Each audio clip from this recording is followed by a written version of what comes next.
Mais j'aime bien ça, moi, à Paris. Justement.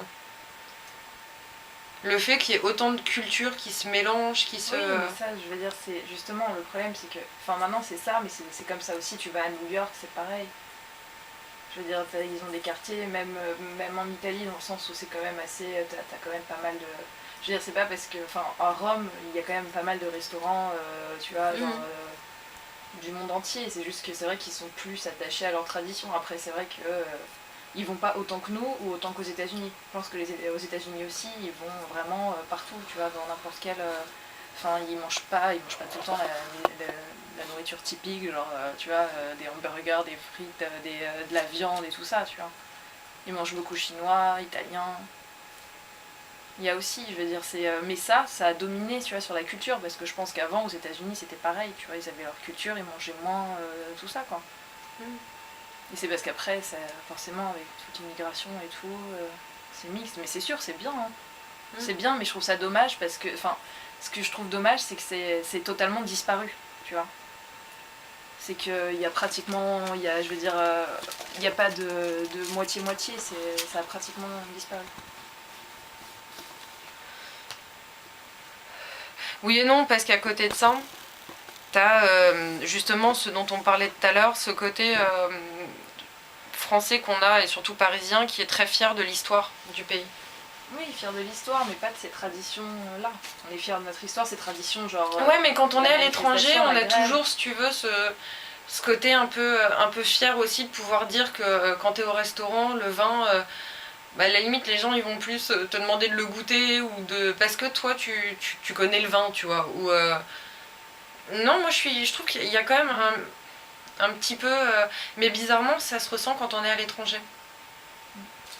C'est quand on est en France, on va plus être dans la critique du pays.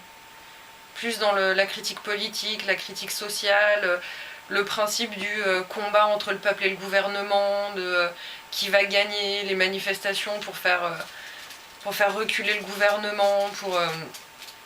Et à côté de ça, quand on est à l'étranger, on a un côté fier quand même de notre pays, fier de l'histoire du pays, fier de certaines traditions quand même. Oui, non mais ça, oui. Je veux dire, mais ça se ressent plus dans les régions de France.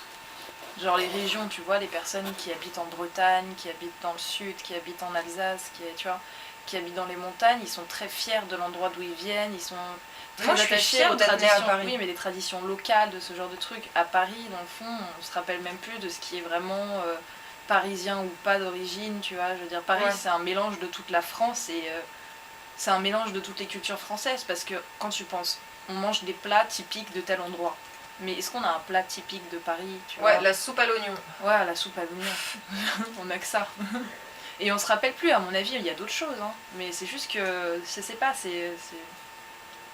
toute la France est ramenée à Paris. Oui, mais ça, c'est tous les pays avec les capitales. Ouais. C'est normal. C'est la critique que tous les pays font à la capitale, c'est que tout se passe à la capitale. Ouais, non, mais là, je te parle de... Ouais.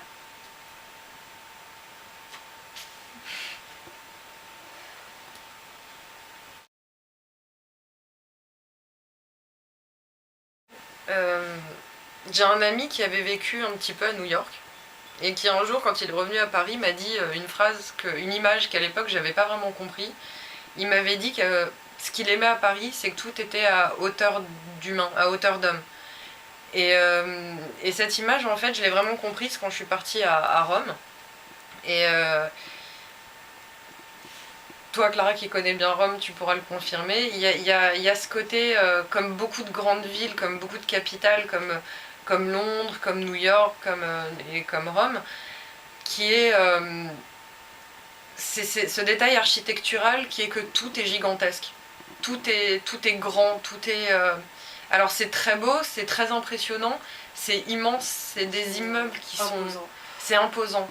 C'est des immeubles qui sont très grands, c'est des portes d'entrée qui sont immenses, et même au niveau du détail architectural, des décorations sur les façades d'immeubles, par exemple en Italie, j'ai vu beaucoup des gros aigles qui ressortent énormément, vraiment des grosses décorations.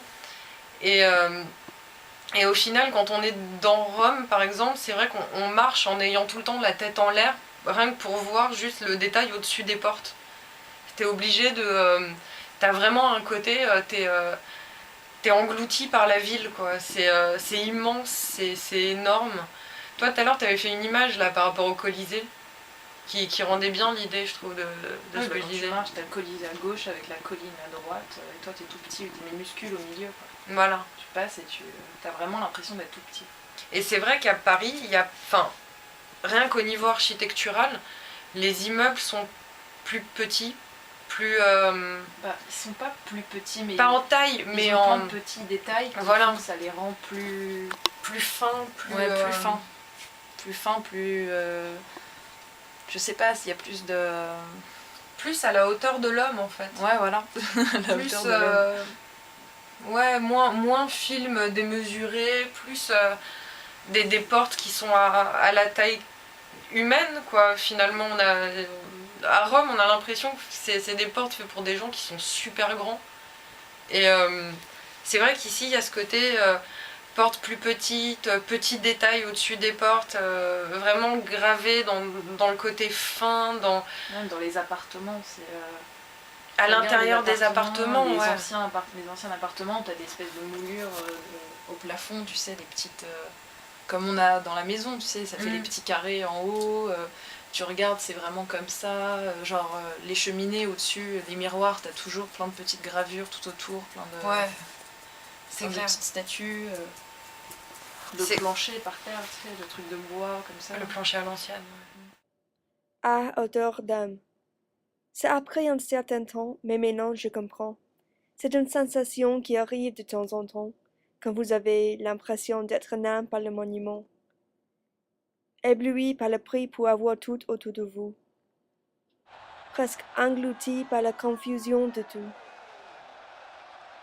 Et puis, vous voyez quelque chose qui vous rappelle que Paris était vraiment construit aux hauteurs d'homme. Oui, Paris était construit pour moi, et Paris était construit pour toi.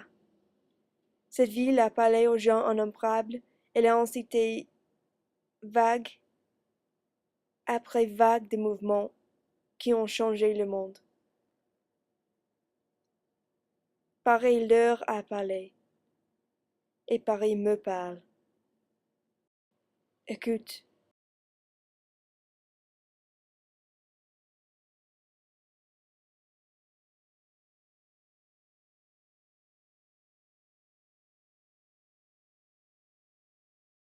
Tu as une autre question? Bon, c'est bon.